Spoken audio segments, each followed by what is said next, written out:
launches, puts up a three. Won't go. Hello, hello, bonjour et bienvenue à tous dans un nouvel épisode de l'After Hoopcast. Au programme cette semaine, les meilleures attaques ou les plus belles attaques de l'histoire de la NBA. Les Warriors produisent actuellement un des plus beaux baskets de l'histoire. Ça nous a inspiré, on avait envie d'en parler. À mes côtés, comme d'habitude, Georges Eddy et Jérémy Lebescon. Messieurs, ça va vite, ça passe beaucoup, ça trouve souvent la ficelle du côté de Golden State. Les Rockets, ça rose comme jamais. On va parler donc de tout ça. Mais si je vous dis plus belles attaques de l'histoire de la NBA, laquelle vous vient à l'esprit en premier ? Le Miami Heat d'Alonzo Mourning, Tim Hardaway et Pat Riley. C'est exactement ce que j'attendais. Georges, s'il te plaît, aide-moi. Et Showtime Lakers. Merci beaucoup. 117,8 points par match pour cette équipe. Ils en ont encaissé 108, accessoirement, un différentiel de quasiment plus 10, 65 victoires. Quel est le souvenir que tu gardes, toi, de cette attaque, Georges ? Bon, en fait, il y avait un des meilleurs joueurs de l'histoire à chaque poste. Jabbar, meilleur marqueur de l'histoire. Magic, un des meilleurs meneurs. Worthy, un des meilleurs postes 4. Michael Cooper, un des meilleurs sixième hommes. Bon, Byron Scott, très fort à l'époque en deuxième meilleur shooter. Mais bon, ils ont joué avec le sourire, ils ont joué avec rythme, parce que c'était toujours aller vers l'avant. Et après, si on n'avait pas de jeu de transition, on posait le jeu, on cherchait Jabbar, le skyhook, l'arme absolue du basket. Pat Riley, qui par la suite était plutôt un coach défensif avec New York et avec Miami, a libéré tous ses talents et ça a donné 5 titres, 9 finales dans les années 80. Donc il y avait victoire et manière et c'était génial. Et le Showtime, c'était une appellation trouvée par Jerry Buss, le propriétaire des Lakers, qui est mort il y a pas longtemps. Ouais, ils avaient le sens du marketing, tous autant qu'ils étaient, puisque Pat Riley a déposé aussi le terme three-peat. Donc si vous imprimez des t-shirts three-peat, il y a de l'argent pour Pat Riley. Notamment une attaque. Jérémy, fais-toi plaisir. À quoi tu penses quand on te dit plus belle attaque ? Quand je pense vraiment, si on parle d'attaque avec florissante, je vais pas en termes de beauté. Après, moi, j'ai adoré les Bulls 98 en termes de construction de jeu, mais ça ne marquait pas beaucoup. Mais sinon, les Spurs de 2013 qui ont été, je trouve, vraiment fabuleux. C'était magnifique. C'était avant Golden State, avec des passes dans tous les sens. Danny Green qui est sur un nuage et qui, dès qu'il y a une fixation à faire, est là pour réceptionner la balle et planter à 3 points et ça rentrait dedans. Tim Duncan qui a encore des jambes. Tony Parker qui a aussi encore des jambes. Manu Ginobili qui nous fait des festivals aussi.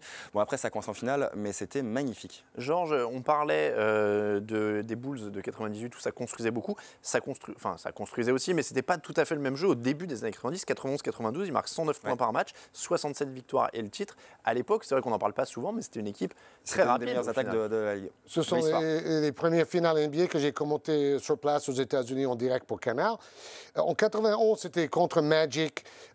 Et bon, ils les ont dominés après avoir perdu le premier match à la maison. Mais c'est surtout en 92 contre Portland, parce qu'on avait 2 équipes d'attaque, c'était flamboyant. Mais je me demande si c'était pas encore plus fort en 93, parce que là, il y avait Barkley et Phoenix, où c'était tout pour l'attaque, des gros scores. Il y a eu 3 victoires à l'extérieur dans cette finale. Le dernier match gagné, c'est sur le terrain de Phoenix avec le shoot. John Paxson, 3 points pour un titre. Donc, honnêtement, j'ai préféré les 3 premiers titres des Bulls par rapport au triplé par la suite. Ce qui est marrant, je reviens sur cette saison et tu parlais de Golden State. En termes de points marqués par match, c'est bien Golden State qui est premier, mais en termes d'offensive rating, c'est-à-dire le nombre de points potentiels et donc sur son possession, c'est Toronto qui est premier de la Ligue et on n'en parle pas assez parce qu'ils ont moins de possession. En revanche, ils jouent plus lentement, mais Toronto est une très belle attaque aussi cette année en NBA. Un petit mot pour revenir dans les années 80 sur les Celtics 87-88, dont on ne parle pas souvent, mais qui avaient une science de la circulation du ballon avec 12 joueurs à plus de 48% d'adresse, avec le plus de 3 points réussis cette saison-là dans la Ligue. Alors Georges, tu les as vus un peu plus que nous, mais c'était quand même aussi une attaque très huilée avec Larry Bird au milieu et beaucoup de joueurs de très haut niveau. Oui, mais c'était exactement l'opposé à tous les niveaux des Lakers de Los Angeles de Magic Johnson. Parce qu'en fait, souvent, ils jouaient avec 3 grands. Donc Bird jouait en poste 3. Les gens oublient ça. Ils pensent à Bird comme un poste 4. Il était en poste 3, McHale en 4 et Parrish en 5.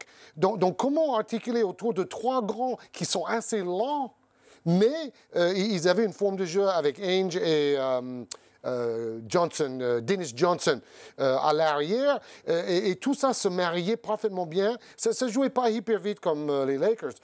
C'était vraiment tout pour le jeu intérieur. Et après, McHale qui sort les ballons, les shoots à 3 points de Bird, c'était super bien articulé. Un petit mot sur celle qui avait le nom le plus cool, le Run TMC. C'était en 90-91 à Golden State. Ça jouait à guichet fermé tout le temps et c'est eux qui étaient dans le match le plus fou de l'histoire. 162-158 contre les Nuggets.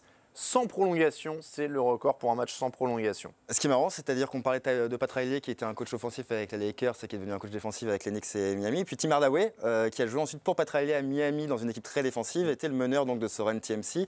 Ça a marqué beaucoup. Seulement 2 saisons au final. Hein, seulement 2 saisons, ça n'a pas duré. C'est un petit peu le problème de ce Run TMC qui avait du potentiel. Alors est-ce qu'il y a un potentiel qui en faisait un candidat au titre? Précurseur des Suns et des Tout à Spurs fait. par la suite. De toute façon, Don Nelson, autant il s'est beaucoup fait railler sur la fin de sa carrière avec Dallas, mais quand on regarde le basket d'aujourd'hui, il a apporté il a beaucoup énormément innové. avec Mike D'Antoni et les Suns, et puis maintenant Golden State. Après les Warriors, donc le Run TMC, c'était 81 victoires pour 83 défaites. Donc c'est vrai qu'il n'y a pas eu non plus les résultats des autres dont on parle pour l'instant.